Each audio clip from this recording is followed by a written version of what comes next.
Hello students, welcome again. तो आज के इस वीडियो लेक्चर में मैं आप लोगों को मेमोरी एलोकेशन के बारे में डिस्कस करने जा रहा हूँ।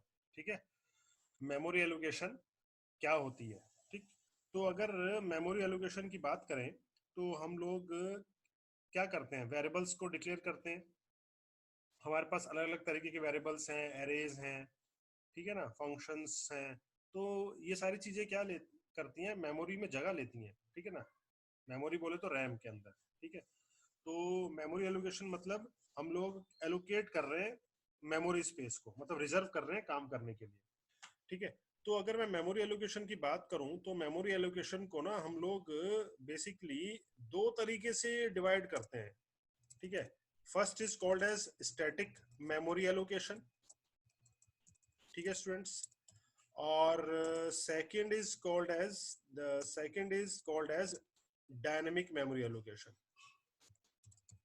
Dynamic memory allocation. ठीक है स्टूडेंट्स, तो स्टैटिक का मतलब होता है फिक्स।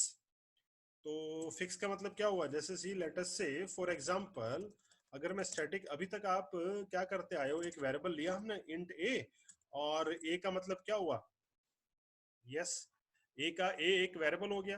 तो स्टैटिक होने का मतलब इसका साइज क्या होगा, इंटीजर ए का साइज कितना होता है, 2 बाइट्स होता है ना। अगर हम ट्रेडिशनल कंपाइलर की बात करें, टर्बो सी, तो वो 2 बाइट्स लेता है, और जो लेटेस्ट कंपाइलर्स हैं दे विल टेक 4 बाइट्स। तो बट हम लोग ट्रेडिशनली बात करते हैं करिकुलम के हिसाब से, तो टर्बो सी का कंपाइलर 2 बाइट्स लेता है। तो कुछ इस तरीके से होता होगा कि मेमोरी के अंदर जगह रिजर्व हो जाती होगी, लगभग इस तरीके से।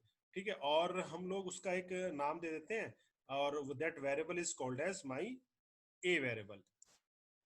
That is my a variable. ठीक है, अब ये जो ए वेरिएबल है ये क्या करता है, ये जो ए नाम का वेरिएबल है ना, ये मेमोरी के अंदर जगह ले लेता है, और कितनी मेमोरी जगह लेता है, 2 बाइट्स की। ठीक है ना, तो हम लोग इसको ए के नाम से मानते हैं ना, किसी ना किसी एड्रेस लोकेशन पे जाएगा, तो it will reserve 2 bytes.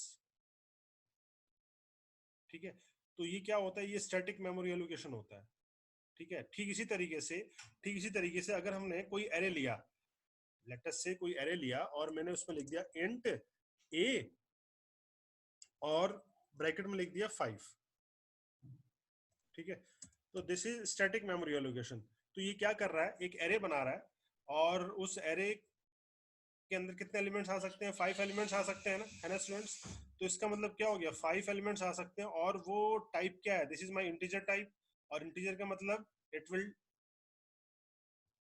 Take 2 bytes, हर एक एलिमेंट 2 बाइट्स लेगा, तो 5 2 कितने रहेगा, तो टोटल साइज कितना हो जाएगा इस एरे का, yes, the total size will be 10 bytes. Right, सही कह रहा हूँ मैं स्टूडेंट्स। तो ये क्या हो गया, फिक्स हो गया। अब यहाँ पे कई स्टूडेंट्स ये पूछते हैं कि सर क्या हम लोग एरे का साइज बढ़ा या कम नहीं कर सकते। बिल्कुल कर सकते हैं, लेकिन यूजुअल प्रैक्टिस के अंदर, चाहे 1D एरे हो चाहे 2 डायमेंशनल एरे हो, यूजुअल प्रैक्टिस के अंदर हम लोग कोशिश ये करते थे, जब आपने कई एग्जांपल्स देखे होंगे, इंट और ए, हम लोग यहाँ पे उसका साइज लिख देते हैं 50, इस तरीके से। ठीक है, और तब हम 50 करने के बाद उसके बाद इनपुट करा लेते हैं, साइज को फिर हम लोग इनपुट कराते हैं यूजर से, और कोई ना कोई एन वैल्यू प्रिंट और स्कैन करके हम कर लेते हैं, चाहे भले ही हमें 5 एलिमेंट रखने हो चाहे 10 एलिमेंट रखने हो। राइट, अब हो क्या रहा है, एरे जैसे मैंने 50 करा, तो मेमोरी के अंदर 50 × 2 100 बाइट्स रिजर्व हो गई। बट जब हमने प्रोग्राम को रन करा, 5 या 10 एलिमेंट्स हमने सिर्फ एग्जीक्यूट करके, हमने ट्राई करके या कोई प्रॉब्लम को इम्प्लीमेंट करा, तो क्या हो गया, मेमोरी की वेस्टेज हो गई। तो इस प्रॉब्लम से निकलने के लिए डायनेमिक मेमोरी एलोकेशन का कंसेप्ट आया। ठीक है बच्चों, डायनेमिक एलोकेशन मतलब, जब डायनेमिकली जो जिसको मैं चेंज करता रहता हूँ, डायनेमिकली मेमोरी एलोकेशन मतलब जब प्रोग्राम को मैं रन कर रहा हूं ना, उस समय मेमोरी एलोकेट करना। तो इसकी सीधी सी डेफिनेशन हम लोग लिख लेते हैं कि क्या होता है, कि ये एक प्रोसेस है, is a dynamic memory allocation is a, एक प्रोसेस है, क्रिया है, किस चीज की, मेमोरी एलोकेट करने की तो है, ऑब्वियस सी बात है, एलोकेटिंग, और एलोकेटिंग करने से क्या हो रहा है, मेमोरी रिजर्व हो रही है, ऑब्वियस सी बात है, ये भी लिख सकते हैं, एलोकेटिंग एंड रिजर्विंग क्या, मेमोरी स्पेस। ठीक है ना, कब, at run time, during run time only, this is called dynamic memory allocation. ठीक है स्टूडेंट्स, तो you have to keep in mind run time, during run time. ठीक है, dynamic memory allocation. Okay students, और ये जो चीज है ना, ये किसके ऊपर डिपेंड करती है? यूजर के ऊपर डिपेंड करेगी, ऑब्वियस सी बात है, डिपेंडिंग ऑन द यूजर। ठीक है, तो अब सी जो है, सी जो है ना, क्या प्रोवाइड करती है?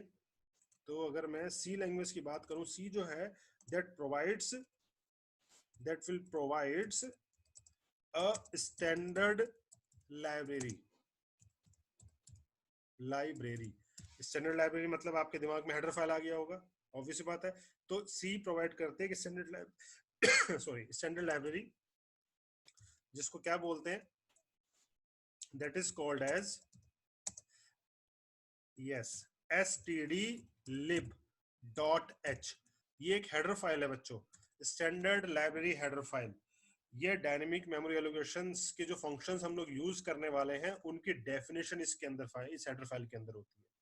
ठीक है, तो अगर मुझे सी के अंदर परफॉर्म करना है dynamic memory allocation, so to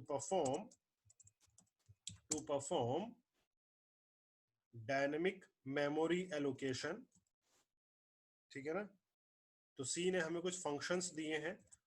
सबसे number one is, first is called as malloc function. ठीक है, first is called as malloc function. दूसरा फंक्शन जो है that is called as calloc function, that is called as calloc function. ठीक है बच्चों, and third is realloc function. ठीक है, और फोर्थ जो है, तो ये कुछ कॉमनली यूज होने वाले फंक्शंस हैं जो हम लोग कॉमनली यूज करते हैं, दैट इज फ्री फंक्शन। ठीक है स्टूडेंट्स, तो नाम से पता चल रहा होगा क्या क्या काम है इनका। मैलोक फंक्शन, मैलोक मतलब मेमोरी एलोकेट करना, इज मैलोक फंक्शन। ठीक है, कैलोक मतलब कंटिन्यूअस एलोकेशन, कंटिन्यूअस एलोकेट करता है जो मेमोरी, ऑब्वियस बात है कंटिन्यूअस तो करते हैं, बट सी फॉर कंटिन्यूअस से एक और फंक्शन बना दिया, देखते हैं क्या डिफरेंस है। ठीक है, मैलोक और कोलैक में। रीअलोक, रीअलोक मतलब दोबारा से एलोकेट करना, और फ्री का मतलब क्या होता है, जो मेमोरी एलोकेट कर रही है उसको क्या कर देना है, यस, उसको डी एलोकेट कर देना है। ठीक है स्टूडेंट्स, तो हम लोग स्टार्ट करते हैं मैलोक फंक्शन से। ठीक है, तो सबसे पहला first is malloc function. Malloc function, ठीक है। अब मैलोक फंक्शन क्या होता है बच्चों?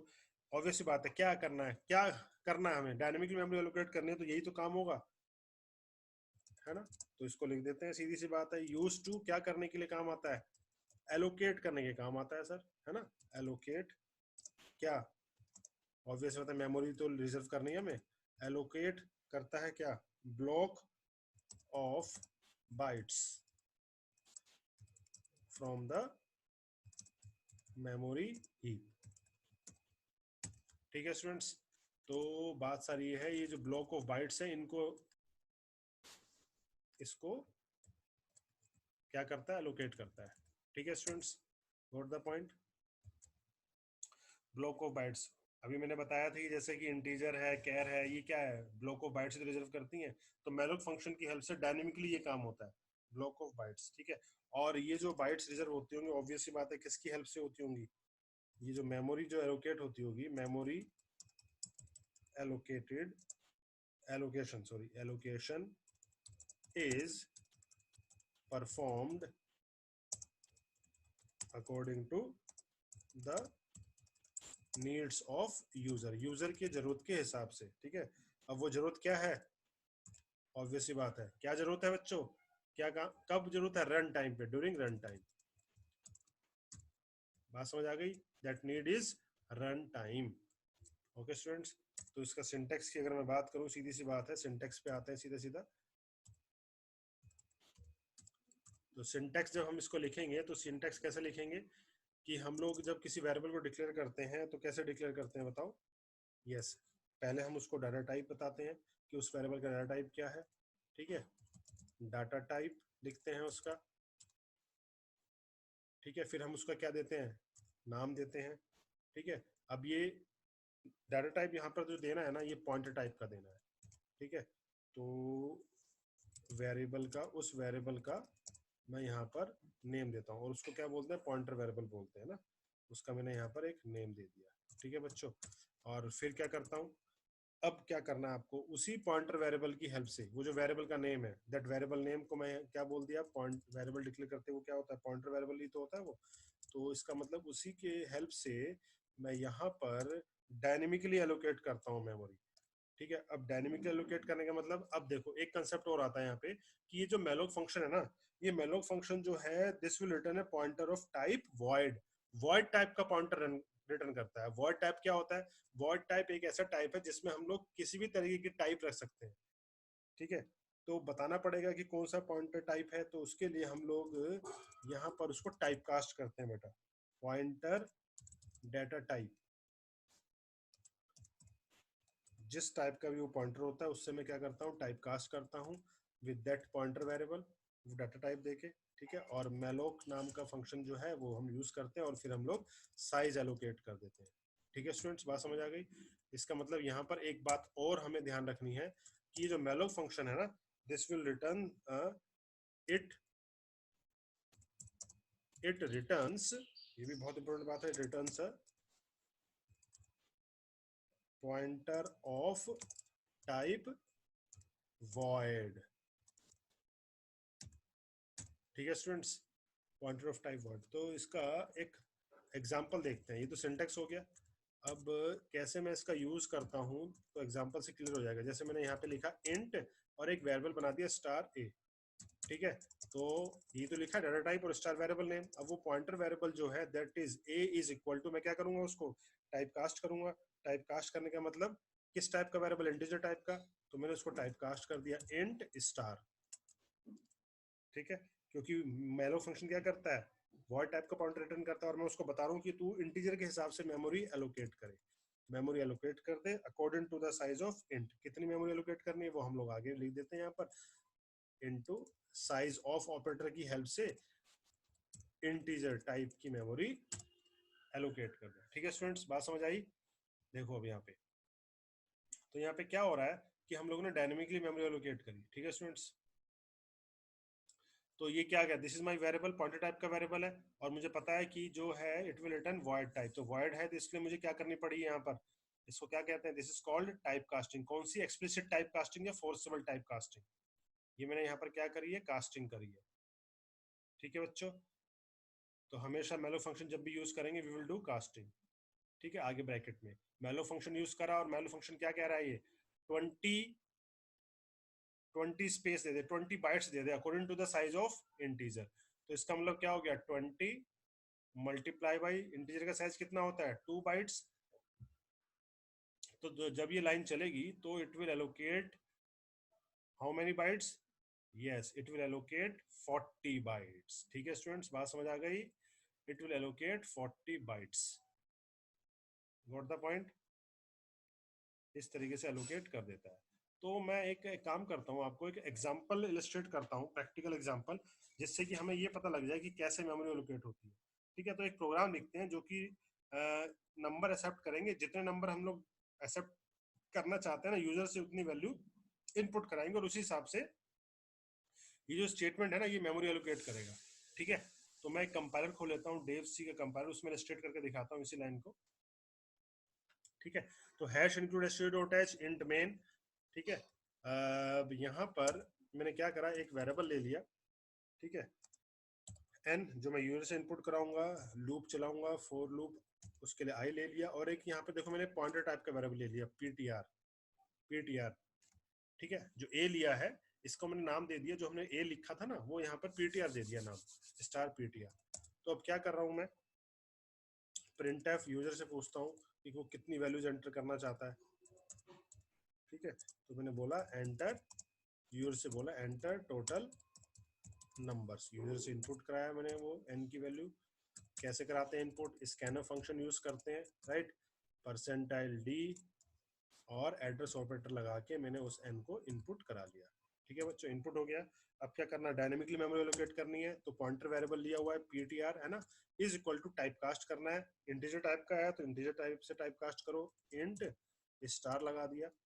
ठीक है, डायनेमिकली मेमोरी एलोकेट कर दे, MALLOC, डायनेमिकली एलोकेट कर दे, किस हिसाब से, जो मैंने n डाला है उतनी मेमोरी एलोकेट कर दे according to the size of int. ठीक है बच्चों, ये स्टेटमेंट आ गई, हो गया काम। अब मुझे प्रिंट करना है क्या मेमोरी एलोकेट हुई है सही तरीके से या नहीं हुई है। ठीक है, तो मैं यहाँ पर यूजर से इनपुट भी करा लेता हूँ, वैल्यू का इनपुट कर लेता हूँ, एंटर %d नंबर्स। तो जितनी मेमोरी एलोकेट हुई है उतने नंबर्स में यूजर से क्या करा लेता हूँ, इनपुट कर लेता हूँ। n, यही तो कराया ना n। ठीक है, फॉर लूप लगाया, i equal to 0, i less than n और i प्लस प्लस। ठीक है students, i plus plus. Bracket की जरूरत है नहीं क्योंकि मुझे क्या करना है, स्कैनफ कराना है, बस एक ही लाइन लिखनी है। तो मैं स्कैनफ लगा देता हूँ यहाँ पे। ठीक है ना, %d लिखा, और देखो अब क्या कराना है मुझे, वैल्यूज इनपुट करानी है, कहाँ पर, उस पॉइंटर के हिसाब से। और पॉइंटर के हिसाब से जब हम लोग कराते हैं ना, तो मैंने क्या लिखा है, पॉइंटर ptr है plus with that index position. तो पॉइंटर ptr जब होगा तो वो एड्रेस लोकेशन की बात करता है, तो वो बेस एड्रेस पे जाएगा। जैसे मैंने प्लस आई करा तो जीरो पोजीशन पे वैल्यू जाएगा, फिर +1 होगा, आई प्लस प्लस होगा, फर्स्ट इंडेक्स पोजीशन पे वैल्यू जाएगी, फिर थर्ड इंडेक्स पोजीशन पे वैल्यू जाएगी, इस तरीके से चलता चला जाएगा। ठीक है, अब देखते हैं कि क्या जो वैल्यूज हमने स्कैनफ करी है क्या वहीं पर जा रही हैं। तो वहीं पे जाने के लिए मैं अब यहाँ पे लिख देता हूँ printf। अब अगली लाइन में मैं printf करा लेता हूँ वैल्यू, मतलब कि प्रिंटिंग वैल्यूज। ठीक है बच्चों, यूजर से मैंने यहाँ पे वैल्यू प्रिंट कराई। प्रिंट कराने के लिए फिर से मैं क्या करता हूँ, यस, फॉर लूप लगाऊंगा, वो जो वैल्यूज है उनको प्रिंट करता हूँ यहाँ पर। i is equal to 0, i less than n और i प्लस प्लस होता चला जाए। ठीक है, और क्या कर दे, प्रिंट कर दे उन वैल्यूज को। %d, एक वैल्यू और दूसरी वैल्यू के बीच में क्या आएगा, टैब स्पेस लगा दिया मैंने। और कैसे, पॉइंटर की हेल्प से कैसे प्रिंट करते हैं, यस, वो जब हम उस पॉइंटर वेरिएबल को स्टार के साथ प्रिंट करते हैं, तो मैंने यहाँ पर स्टार लगाया, ब्रैकेट के अंदर ptr plus i, index position आगे बढ़ती चली जाएगी। ठीक है स्टूडेंट्स, ये हो गया, बस हो गया प्रोग्राम।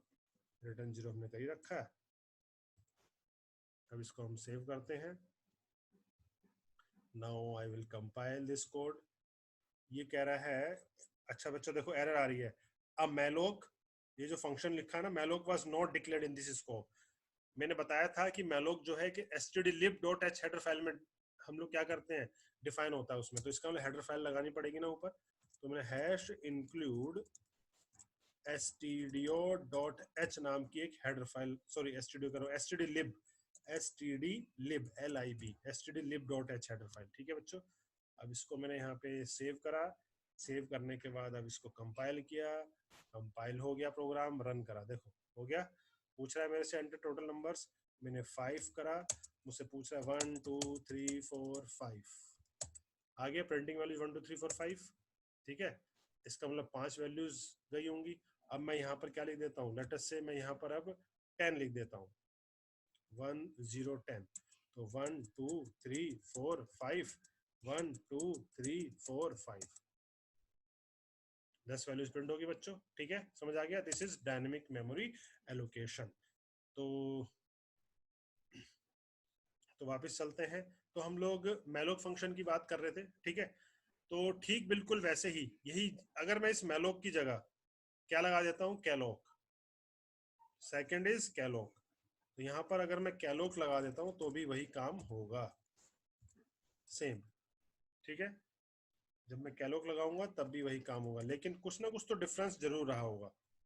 ठीक है बच्चों, देखो ये है फर्क। मैलोक फंक्शन क्या करता है कि जहां से उसे मेमोरी मिलती है, जो भी एड्रेस होता है वहां से कंपाइलर दे देता है। करता कैलोक भी है, बट कैलोक में क्या होता है, ये जो मेमोरी जो होती है ना, जहां से भी एलोकेशन होता है उसको इनिशियलाइज कर देता है 0, एक तरीके का अपना एक इंडेक्स बना के रखता है। ठीक है, बस ये डिफरेंस है दोनों में, मेजर डिफरेंस जो ध्यान रखना है। क्या मतलब कहना है, जो कैलोक जो है ये क्या करता है, इनिशियलाइजेज each block, initializes each block with a default value 0। ये फर्क है बच्चों दोनों। मैलोक में क्या होता है, जहां से भी मेमोरी मिलेगी मिल जाएगी, वो कोई ब्लॉक को, किसी ब्लॉक को इनिशियलाइज नहीं करता 0 पे। बट ये क्या करता है कैलोग, ये मेंटेन करके चलता है। ये क्या करता है, जो भी ब्लॉक इनिशियलाइज होता है उसको क्या करता है, डिफॉल्ट वैल्यू 0 दे देता है और फिर वहां से इनिशियलाइज करता है, बाकी सब कुछ सेम है। ठीक है, मैलोक की जगह कैलोग आ जाता है। ठीक है स्टूडेंट्स, बात समझ आ गई? ठीक है, तो इसी तरीके से हम लोग जब बात करते हैं तो अगला एक और फंक्शन है, उसको भी डिस्कस कर लेते हैं। अगला फंक्शन क्या था, रीएलोक। ठीक है, तो हमने मैलोक फंक्शन के बारे में पढ़ा, कहीं पर भी मेमोरी हो जाती है एलोकेट। फिर कैलोक करा, सेम है सिंटेक्स बिल्कुल मैलोक और कैलोक का, बट ये इनिशियलाइज कर देता है मेमोरी लोकेशन को 0। ठीक है, अब नेक्स्ट आता है रीएलोक। रीएलोक का भी यही कंसेप्ट है। रीएलोकेट मतलब दोबारा से एलोकेट करना। रीएलोकेट मतलब दोबारा से एलोकेट करना, मतलब वी कैन इंक्रीज और decrease allocated allocated space, allocated memory space. ठीक है, कैसे एग्जांपल देखो, लेट अस से मैंने एक वेरिएबल लिया था ना इंट स्टार ए। ठीक है, फिर क्या करा था, ए इज इक्वल टू, उसको फिर टाइप कास्ट किया था इंट स्टार, इस तरीके से इंट टाइप कास्ट किया, और फिर हमने बोला डायनेमिकली मेमोरी एलोकेट हो जाए according to this 5 bytes 5 blocks 5 bytes allocate हो जाए according to the size of int. ये तो करा था, साइज ऑफ ऑपरेटर लगाया हमने और इंट इस तरीके से। अब अगली लाइन में मुझे अपडेशन करना है। ठीक है, कुछ मुझे नहीं पता कि कैसे करना है, तो हम लोग क्या करते हैं यहाँ पर, यस अब पता लग चुका है, रीएलोकेट करना है हमें। तो मैं क्या चाह रहा हूँ, अब अगली बार मेमोरी को रीएलोकेट कर देता हूँ। तो ए इज इक्वल टू, मैं क्या कर रहा हूँ, री एलोक फंक्शन का यूज कर देता हूँ कि जो पहले मेमोरी एलोकेट हुई थी ए, अब वो इस हिसाब से हो जाए 10 multiply by size of int, इस तरीके से। तो दिस इज द रीएलोक फंक्शन। ठीक है, सेम दोबारा से रीएलोकेट हो जाती है वैल्यू। ठीक है, ठीक है बच्चों। फिर अगला आता है फ्री फंक्शन। फ्री क्या करता है, फ्री फंक्शन मेमोरी को फ्री कर देता है, मतलब कि use to the free the memory space which which was allocated which was allocated। ठीक है बच्चों, एट रन टाइम, ये भी तो ध्यान रखना है, at run time which was allocated at run time. तो ये फ्री करता है। ठीक है स्टूडेंट्स, कैसे फ्री करता है, मतलब जो मेमोरी हमने एलोकेट करी है मेलोक की हेल्प से, उसको फ्री कर देता है, कुछ नहीं करना हमें। लेट अस से फॉर एग्जांपल हमने जो ऊपर वेरिएबल लिया था, हमें बस ये होता है, इसका सिंटेक्स फ्री लिखा और यहाँ पे ब्रैकेट में क्या लिख दिया, ए लिख दिया। तो ये क्या करता है, जो मेमोरी हमने एलोकेट करी थी उसको क्या कर देगा, फ्री कर देगा। ठीक है बच्चों, एग्जांपल इसका आप एक दिखा सकते हो, लेटस से कुछ इस तरीके से मैंने मेमोरी एलोकेट करी ऊपर ए। ठीक है, अब मैं यहाँ पर क्या करता हूँ, इस तरीके से मैंने करा था ना, ए इज इक्वल टू मैंने टाइप कास्ट किया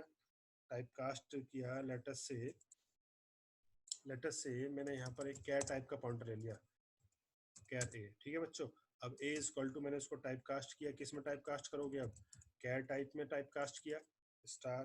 ठीक है, मैलोक। ठीक है, एक वेरिएबल लिया होगा मैंने यहाँ पर, जो भी वेरिएबल लिया होगा लेटस से 5, या तो 5 ले लो, या तो वेरिएबल एन लोगे, नहीं तो size of according to the size of char. इस तरीके से हमने करा। ठीक है, और अब मैं क्या कर रहा हूँ, स्कैन एफ कर रहा हूँ, क्या कर रहा हूँ, स्कैन एफ कर रहा हूँ, लेटस से परसेंटाइल एस कर दिया। ठीक है, और एक एक करके मैंने वैल्यू को यहाँ पर करा लिया, और फिर मैंने अगली लाइन में क्या लिख दिया, फ्री और ए, इस तरीके से। ठीक है, we can use this free function. ठीक है बच्चों, तो ये था डायनेमिक एलोकेशन वाले फंक्शन, 4 तरीके के फंक्शंस थे। ठीक है, अगर आपको समझ आ गया हो तो इस वीडियो को लाइक करना मत भूलना। ठीक है, ठीक है students, thank you very much.